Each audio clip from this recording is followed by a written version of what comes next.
શું માંસાહાર કરવો એ પાપ છે કે પુણ્ય? અને શું ઈંડું માંસાહાર છે કે શાકાહાર?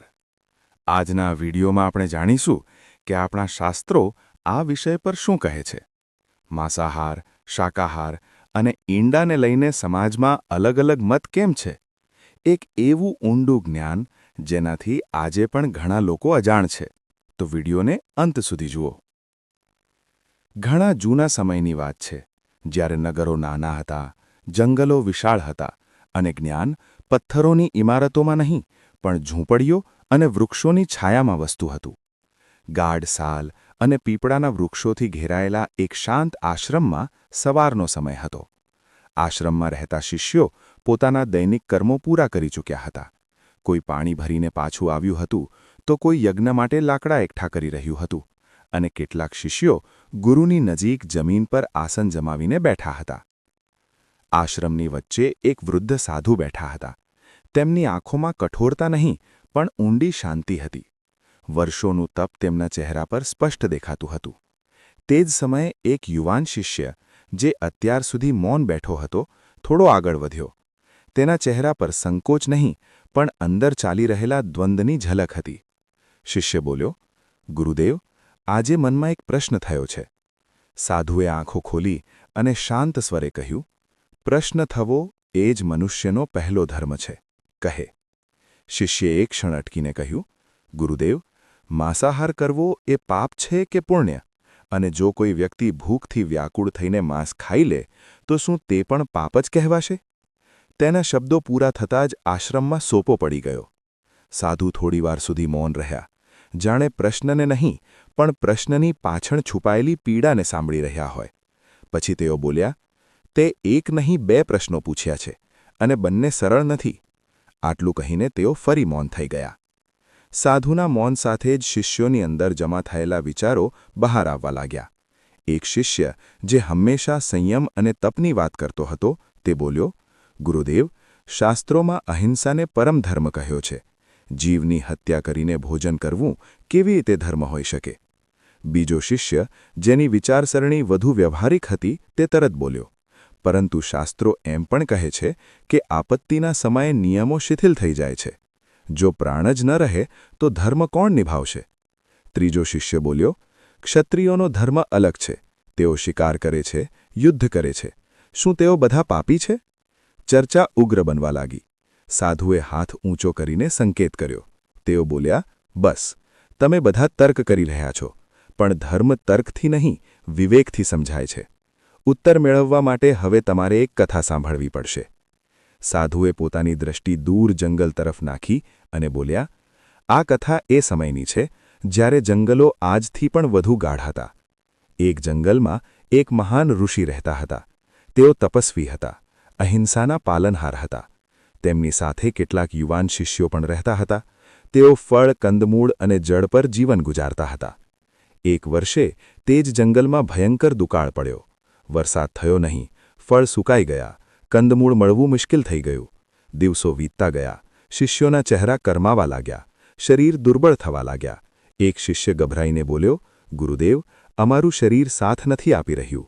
જો જલ્દી ભોજન નહીં મળે તો પ્રાણ સંકટમાં મુકાઈ જશે. સાધુ કથા સંભળાવતા બોલ્યા, તે જ દિવસે વનમાં ભ્રમણ કરતી વખતે શિષ્યોને એક પશુ મૃત અવસ્થામાં મળ્યું. ન તો તેમણે તેને માર્યું હતું, ન તો કોઈએ શિકાર કર્યો હતો. તે સ્વાભાવિક મૃત્યુ હતું. તે સમયે તે શિષ્યોએ કંઈ ન કર્યું. તે શિષ્યો તે પશુને જોઈને પાછા આશ્રમમાં આવી ગયા. દુકાળના દિવસો વીતતા જતા હતા. જંગલ જે ક્યારેક ફળ અને કંદમૂળથી ભરેલું રહેતું હતું, હવે સૂનું લાગવા માંડ્યું હતું. ઋષિ અને તેમના શિષ્યો દિવસે માત્ર પાણી પીને પોતાના શરીરને સંભાળવાનો પ્રયત્ન કરી રહ્યા હતા. રાતો લાંબી થઈ ગઈ હતી. કેટલાક શિષ્યોએ અંતે તેને ગ્રહણ કર્યું. તેમણે તેને ભોજન નહીં, પણ જીવન રક્ષાનું સાધન સમજીને ખાધું. તેમના હાથ ધ્રુજતા હતા. મનમાં વારંવાર એ જ પ્રશ્ન ઉઠી રહ્યો હતો કે શું તેઓ પોતાના જ ધર્મથી પતિત થઈ રહ્યા છે? કેટલાક શિષ્યો પાછળ હટી ગયા. તેમના માટે તે સીમા પાર કરવી શક્ય ન હતી. તેમણે પોતાના નિર્ણયનો સ્વીકાર કર્યો, પછી ભલે તેનું પરિણામ ગમે તે હોય. સવાર પડતા તફાવત સ્પષ્ટ હતો. જેઓ ખાઈ શક્યા ન હતા, તેઓ અત્યંત દુર્બળ હતા. જેઓ ખાઈ ચૂક્યા હતા, તેઓ હરીફરી શકતા હતા, પણ તેમની અંદર શાંતિ નહોતી. આ બધું જોઈને તે શિષ્યોના ઋષિએ કહ્યું કે દરેકે તે જ કર્યું જેની તે ક્ષણે તેના વિવેકે મંજૂરી આપી. ગુરુએ કથા ત્યાં જ સમાપ્ત કરી. આશ્રમમાં બેઠેલા શિષ્યો હજુ પણ જવાબ શોધી રહ્યા હતા, પણ તેઓ એ સમજવા લાગ્યા હતા કે કેટલાક પ્રશ્નો એવા હોય છે જેનો ઉત્તર સીધો નથી મળતો. થોડીવાર પછી ગુરુએ બીજી કથા શરૂ કરી. આ કથા શાંતિ અને તપની નહોતી. આ કથા શક્તિ, જવાબદારી અને રાજધર્મની હતી. તેમણે એક એવા રાજાનું વર્ણન કર્યું જેનું રાજ્ય સીમાઓથી ઘેરાયેલું હતું, જ્યાં અંદર પ્રજાની રક્ષાનો ભાર હતો અને બહાર શત્રુઓનો ભય. રાજા પોતે શિકાર કરતો હતો, યુદ્ધ વિદ્યામાં નિપુણ હતો અને માંસનું સેવન કરતો હતો. ગુરુએ કહ્યું કે તે રાજા માટે ભોજન માત્ર શરીરનો પ્રશ્ન નહોતો, પણ રાજ્યની સુરક્ષાનો પણ હતો. તેની દુર્બળતા માત્ર તેની નહીં, આખી પ્રજાની દુર્બળતા બની જતી. એક દિવસ સભાના શાંત વાતાવરણમાં એક વિદ્વાન બ્રાહ્મણે રાજા સમક્ષ પ્રશ્ન મૂક્યો. તેના સ્વરમાં ન કડવાશ હતી, ન અભિમાન, માત્ર ધર્મની ચિંતા દેખાઈ રહી હતી. બ્રાહ્મણે કહ્યું, રાજન, આપ માંસાહારનું સેવન કેમ કરો છો? આપણા ધર્મમાં તો સંયમ, કરુણા અને અહિંસાને શ્રેષ્ઠ માનવામાં આવ્યા છે. એક રાજા જો પ્રજા માટે આદર્શ છે તો તેનું આચરણ પણ શુદ્ધ હોવું જોઈએ. પછી આપ એવો આહાર કેમ પસંદ કરો છો જે સાધુજનોના માર્ગથી ભિન્ન છે? રાજાએ આ સાંભળીને કોઈ ક્રોધ ન કર્યો, ન તો તરત તર્કો કર્યા. પછી તેણે ગંભીર સ્વરે કહ્યું, બ્રાહ્મણદેવ, આપનો પ્રશ્ન યોગ્ય છે, પણ મારો ધર્મ આપના તપનો ધર્મ નથી, આ સિંહાસનનો ધર્મ છે. હું રાજા છું અને મારું પ્રથમ કર્તવ્ય આત્મકલ્યાણ નહીં, પ્રજાની રક્ષા છે. જો મારી દુર્બળતા પ્રજા પર ભારે પડે તો મારો વૈરાગ્ય વ્યર્થ થઈ જશે. રાજા આગળ બોલ્યો, મારા માટે ભોજન માત્ર જીભનું સુખ નથી, આ મારા શરીરની શક્તિ અને મનની સ્થિરતા સાથે જોડાયેલું છે. જો હું માંસનું સેવન ન કરું, શિકારનો અભ્યાસ ન કરું, તો મારી અંદર તે બળ કઈ રીતે આવશે જે યુદ્ધભૂમિમાં જરૂરી હોય છે? અને જો હું પોતે યુદ્ધ વિદ્યામાં કુશળ ન રહું તો સંકટના સમયે પોતાની સેનાનું નેતૃત્વ કેવી રીતે કરી શકીશ? બ્રાહ્મણે ફરી શાંત ભાવે કહ્યું, રાજન, બળ તો તપ અને સાધનાથી પણ મળે છે. શું શાકાહારમાં શક્તિ નથી? શું સંયમથી વીરતા નથી જન્મતી? રાજાએ ઉત્તર આપ્યો, નિઃશંક, તપમાં પણ મહાન શક્તિ છે, પણ દરેક આશ્રમનો ધર્મ અલગ હોય છે. બ્રાહ્મણનો ધર્મ તપ છે, ક્ષત્રિયનો ધર્મ શૌર્ય અને સંરક્ષણ છે. જે તપસ્વી માટે ત્યાગ છે એ જ રાજા માટે ક્યારેક દુર્બળતા બની જાય છે. અંતમાં રાજાએ કહ્યું, હું માંસનું સેવન સ્વાદ માટે નથી કરતો, ન તો હું હિંસાને ધર્મ માનું છું. હું એ જ કરું છું જે મારા કર્તવ્યને નિભાવવામાં સહાયક હોય. જે દિવસે મને લાગશે કે મારો આહાર મારા ધર્મથી ભટકી રહ્યો છે, તે દિવસે હું પોતે તેનો ત્યાગ કરી દઈશ. પણ જ્યાં સુધી સિંહાસન પર બેઠો છું, મારો ધર્મ તપ નહીં, રક્ષા છે. પછી ગુરુએ શિષ્યોને સમજાવ્યો કે જો તે રાજા વનવાસી ઋષિ જેવું આચરણ કરે તો રાજ્ય નષ્ટ થઈ જશે, અને જો તે ઋષિ રાજા જેવું આચરણ કરે તો તેનું તપ નષ્ટ થઈ જશે. બંનેના કર્મ અલગ હતા, પણ બંને અધર્મમાં ન હતા. આશ્રમમાં બેઠેલા શિષ્યોની અંદર હવે એક નવી સમજ જન્મી રહી હતી. તેઓ હવે એ નહોતા પૂછતા કે કોણ સાચું છે અને કોણ ખોટું. તેઓ એ સમજવા લાગ્યા હતા કે ધર્મ સ્થિર નથી, સજીવ છે. બીજી સવારે ગુરુએ કોઈને આદેશ નહોતો આપ્યો, માત્ર એટલું કહ્યું હતું કે જો ધર્મને સમજવો હોય તો તેને લોકોની વચ્ચે જઈને જુઓ. એક શિષ્ય એકલો નીકળ્યો. તેના મનમાં હજુ પણ એ જ પ્રશ્ન હતો, પણ હવે તે ઉત્તર શાસ્ત્રમાં નહીં, જીવનમાં શોધવા માંગતો હતો. થોડે દૂર ચાલવા પર એક નાનકડું ગામ દેખાયું. કાચી દિવાલોવાળા ઘર, આંગણામાં વેરાયેલું ઘાસ અને સવારના કામમાં લાગેલા લોકો. શિષ્યએ અનુભવ્યું કે અહીં ધર્મ કોઈ ગ્રંથમાં બંધ નથી, પણ દરેક વ્યક્તિના ચહેરા અને હાથોમાં વસેલો છે. તે ધીરે ધીરે ગામની અંદર ગયો, કોઈ પણ દેખાડા વગર, જાણે શીખવા આવ્યો હોય, શીખવવા નહીં. ગામના કિનારે એક ખેડૂત બેઠો હતો. તેના હાથ માટીવાળા હતા અને ચહેરો થાકથી ભરેવો. શિષ્ય થોડીવાર તેની પાસે ઊભો રહ્યો. પછી તેણે વાત શરૂ કરી. તેણે ખેડૂતને પૂછ્યું કે શું તે પ્રશ્નનો કોઈ ઉત્તર તેને અહીં સાધારણ લોકોની વચ્ચે મળી શકે છે? ખેડૂત બોલ્યો, બેટા, જો પૂછવા આવ્યો છે તો ખુલીને પૂછ. અમે અહીં કોઈ વિદ્વાન નથી, પણ જે જીવીએ છીએ એ જ કહીએ છીએ. ખેતરમાં જે ઉગે છે એ જ અમારા ધર્મની ભાષા બની જાય છે. શિષ્યએ પોતાની મનની વાત મૂકી અને પૂછ્યું કે જ્યારે લોકો માંસ ખાય છે તો શું તે પાપ કહેવાય છે? ખેડૂત બોલ્યો, જ્યારે વરસાદ સારો થાય છે, અનાજથી ઘર ભરાઈ જાય છે, ત્યારે અમે પણ શુદ્ધ ખાઈએ છીએ, મન પણ હળવું રહે છે. પણ જ્યારે દુકાળ પડે છે, જ્યારે બાળકો ભૂખ્યા સૂવે છે, ત્યારે પેટ પહેલાં બોલે છે, શાસ્ત્રો પછી યાદ આવે છે. ખેડૂત થોડી ક્ષણ રોકાયો, પછી વધુ ધીમા સ્વરે બોલ્યો, જો તે સમયે કોઈ માંસ ખાઈ લે તો શું ભગવાન તેનાથી મોઢું ફેરવી લે છે કે ભગવાન પહેલાં એ જુએ છે કે માણસ કઈ હાલતમાં હતો? શિષ્ય પાસે તેનો કોઈ ઉત્તર નહોતો. તે આગળ વધી ગયો, પરંતુ ખેડૂતની વાતો તેની સાથે ચાલતી રહી. ગામના બીજા છેડે એક શિકારી ઊભો હતો. તેની પાસે ધનુષ્ય હતું અને તે તીરોને સાફ કરી રહ્યો હતો. તેના ચહેરા પર કઠોરતા નહોતી, પણ એક પ્રકારનો થાક અને સજાગતા હતી. શિષ્યએ શિકારીને પૂછ્યું કે જ્યારે તે શિકાર કરે છે તો શું તેના મનમાં ક્યારે એ ડર નથી ઉઠતો કે ક્યાંક તે પાપના રસ્તે તો નથી ચાલી રહ્યો? શિકારી બોલ્યો, લોકો અમને હિંસક કહે છે, પણ કોઈ એ નથી પૂછતું કે અમે આ કામ કેમ કરીએ છીએ. આ જંગલ અમને પાળે છે અને અમે જંગલનો નિયમ જાણીએ છીએ. અમે શિકાર મજા માટે નથી કરતા, અમે જીવન ચલાવવા માટે કરીએ છીએ. તેણે થોડી ક્ષણ રોકાઈને આગળ કહ્યું, જ્યારે હું જાનવરની સામે ઊભો હોઉં છું ત્યારે મારા હાથ પણ ધ્રુજે છે. હું જાણું છું કે એક જીવન જઈ રહ્યું છે, પણ જો હું પાછળ હટી જાઉં તો મારા ઘરનું જીવન કેવી રીતે ચાલશે? શિકારીના અવાજમાં કોઈ ગર્વ નહોતો, માત્ર સ્વીકાર હતો. શિષ્યએ અનુભવ્યું કે અહીં કોઈ પોતાને સાચો સાબિત નથી કરી રહ્યું, માત્ર પોતાની મજબૂરી રજૂ કરી રહ્યું છે. થોડે આગળ ગામની વચ્ચોવચ્ચ કૂવા પાસે સ્ત્રીઓ પાણી ભરી રહી હતી. ઘડોનો અવાજ, પાણી છલકવાનો અવાજ અને અંદરોઅંદરની વાતો મળીને એક અલગ જ સંસાર બનાવી રહી હતી. શિષ્ય ત્યાં જ રોકાઈ ગયો. એક વૃદ્ધ સ્ત્રીએ તેને જોયો અને પોતાનો ઘડો નીચે મૂકી દીધો. વૃદ્ધ સ્ત્રી બોલી, તું આશ્રમથી આવ્યો છે, તારા ચહેરા પરથી જ ખબર પડી રહી છે. કહે, શું જાણવા માંગે છે? શિષ્યએ થોડા સંકોચ સાથે કહ્યું કે તેના મનમાં એક પ્રશ્ન ઘણા દિવસોથી ચાલી રહ્યો છે. તેણે જણાવ્યું કે તે જ્યાં પણ જાય છે ત્યાં લોકો અલગ અલગ વાતો કરે છે, તેથી તે પોતે સમજવા માંગે છે. પછી તેણે સ્પષ્ટ શબ્દોમાં કહ્યું, માં, જો કોઈ વ્યક્તિ માંસ ખાય છે અથવા ભૂખ અને મજબૂરીમાં તેનું સેવન કરી લે છે તો શું તે પાપી કહેવાય છે કે પછી પરિસ્થિતિઓમાં કરેલું આવું કર્મ અલગ માનવામાં આવે છે? સ્ત્રી બોલી, બેટા, પાપ અને પુણ્ય થાળીમાં નથી હોતા, તે મનમાં હોય છે. જો કોઈ ભૂખ્યું છે અને તેણે પેટ ભરવા માટે ખાધું તો તેમાં પાપ શોધવું ભગવાનનું અપમાન છે. તે થોડીવાર અટકી, પછી બોલી, પણ જો કોઈ ભરેલા પેટે માત્ર સ્વાદ માટે હિંસા કરે તો એ જ વાત ભારે પડે છે. ભગવાન ભૂખ સમજે છે, પણ લાલચ નહીં.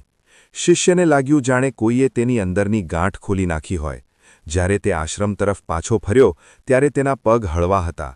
ગામથી પાછા ફરતી વખતે શિષ્યએ એ રસ્તો પસંદ ન કર્યો જેનાથી તે આવ્યો હતો. દિવસ આથમવા લાગ્યો હતો. જંગલ ગાઢ થવા લાગ્યું હતું.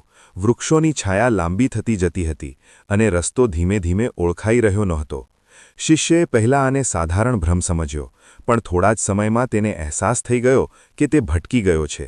તેણે દિશા બદલવાનો પ્રયત્ન કર્યો, પણ ચારે બાજુ એક સરખું જ જંગલ હતું. એ જ વૃક્ષો, એ જ ઝાડીઓ, એ જ મૌન.